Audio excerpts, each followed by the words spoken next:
क्या बिहार की राजनीति में 20 साल पुराना नीतीश युग हमेशा के लिए खत्म हो गया है? क्या सच में बीजेपी ने बिना किसी वैसाखी के पूरे बिहार पर कब्जा कर लिया है? और जो नेता जीवन भर परिवारवाद को कोसता रहा, उसने अचानक अपने ही बेटे को राजनीति के अखाड़े में क्यों उतार दिया? नमस्कार, आप देख रहे हैं एसवी जनता तक और जमीन से सांसद तक के इस खास महा एपिसोड में आपका स्वागत है। याद रखिए, हमारी पहचान खबर वही जो सही। आज हम बिहार की राजनीति के उस भूचाल को डिकोड करेंगे जो अगले कई दशक तक राज्य का भविष्य तय करने वाला है। दोस्तों, अप्रैल 2026 बिहार के इतिहास का सबसे बड़ा ट्रांजिशन वाला महीना बन गया है।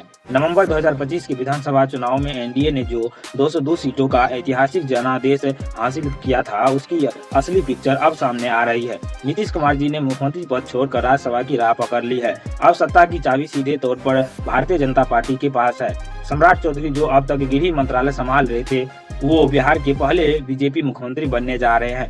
बीजेपी ने 89 सीटें जीतकर साबित कर दिया है कि अब उसे किसी बड़े भाई की जरूरत नहीं है। लेकिन जरा रुकिए, कहानी में सबसे बड़ा ट्विस्ट यहाँ है।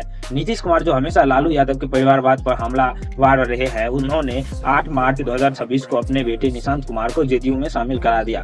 क्या ये बीजेपी के बढ़ते वर्चस्व से अपनी पार्टी को बचाने की आखिरी तौर पर हताश कोशिश है? और हाँ, बड़े बड़े दावे करने वाले प्रशांत किशोर का क्या हुआ? 238 सीटों पर चुनाव लड़कर जनसुराग पार्टी को मिला 0। क्यों?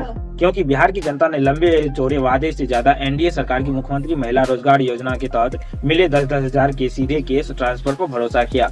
इधर विपक्ष यानी महागठबंधन सिर्फ 35 सीटें पर सिमट गया है। उन्हें समझ आ गया है कि सिर्फ यादव मुस्लिम समीकरण से अब बिहार जीता नहीं जा सकता है। इसीलिए उन्होंने सहरसा के विधायक और इंडियन इंक्लूसिव पार्टी के प्रमुख इंद्रजीत प्रसाद गुप्ता जैसे ईबीसी नेताओं पर दांव लगाना शुरू कर दिया है।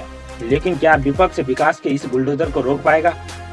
हम अपने इलाके सहरसा की बड़ी बात करें तो 28 सालों से लटका बंगाली बाजार रेलवे ओवरब्रिज का काम अब युद्ध स्तर पर शुरू हो गया है, जिसे 2 साल में पूरा करने का लक्ष्य है। इसके अलावा 1101 करोड़ का भेजा बोकारो कोसी पुल भी तैयार हो रहा है, जो कोसी इलाके के लिए एक बड़ा वरदान साबित होने वाला है।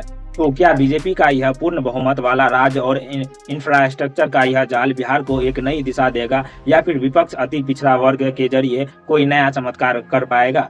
आपकी इस पर क्या राय है? कमेंट बॉक्स में लिखकर हमें जरूर बताएं। अगर आपको यह ग्राउंड रिपोर्ट और विश्लेषण पसंद आया तो वीडियो को लाइक, शेयर और सब्सक्राइब जरूर करें। मैं हूं सौरभ कुमार, मिलते हैं जमीन से सांसद तक के अगले एपिसोड में। तब तक के लिए नमस्कार, जय हिंद।